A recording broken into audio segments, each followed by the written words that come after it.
I have been procrastinating this project for way too long, and it was ridiculous of me. I used this, let me get in frame.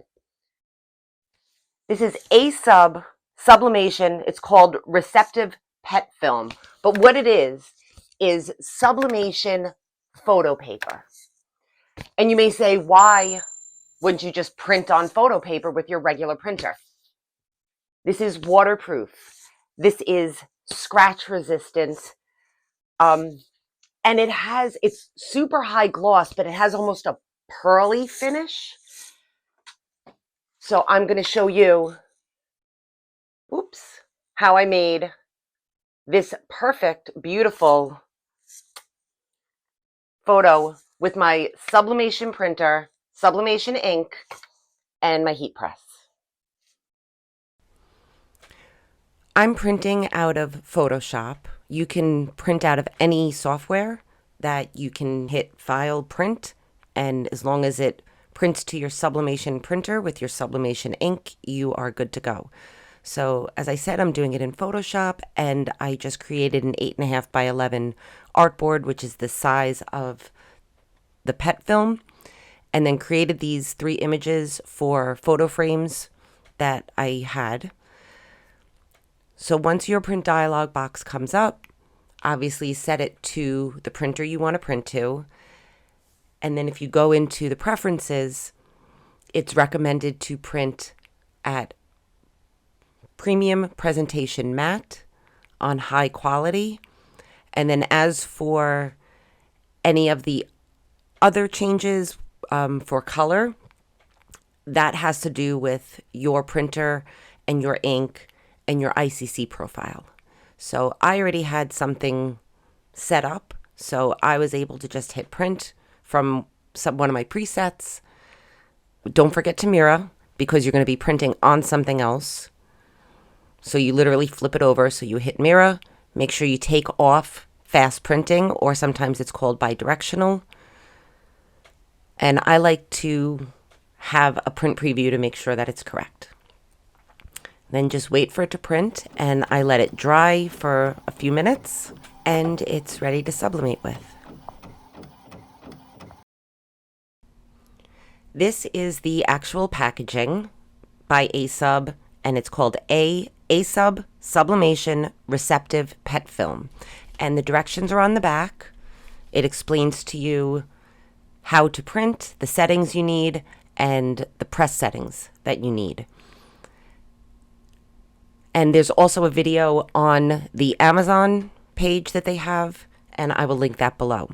So as far as figuring out which side to print on, you have to figure that out. It's not that apparent.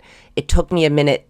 Here you see I'm flipping it back and forth, and finally, definitely you can tell which is the super shiny side and which is just kind of a shiny side. So it took a minute, but I got it. And then you're going to take your sublimation printed transfer, put it on top of the shiniest side. That's the side that will take the sublimation ink. And I'm just securing it down now with some heat tape, which is definitely important because it is 2 pieces of paper. If you lift your press up too quickly, it could create like a little wind tunnel inside, and you don't want the 2 papers to separate, because then you'll have ghosting in your image. So I am just gonna tape this up. So now it's ready to be pressed, and it is recommended to press at light pressure, like a 3 to 5 pressure at 338 degrees Fahrenheit for 2.5 to 3 minutes. So I kind of put my press in between that. I did 338, and I put it for about 165 seconds. And I did it relatively light pressure, not super light, not medium, just under medium. So here you can watch me trying to take the tape off, thinking that my camera was off, but it was actually on. So the next part, when I thought I was turning my camera on to reveal it, I was actually turning it off. So I don't have the actual reveal, but this is how it printed. And here I'm comparing it to a printed photo from, it's a Kodak photo, probably from CVS. This is my wedding day. This was 210 years ago. But to compare, a commercially printed photo versus what I just printed, it's absolutely night and day. These were professional photos from like a hired photographer. And this is what I did at home on my sublimation printer.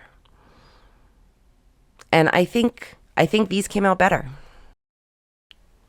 So I just wanted to do a little testy test here because on their Amazon video, it shows it being submerged into water. And I really wanted to check that out.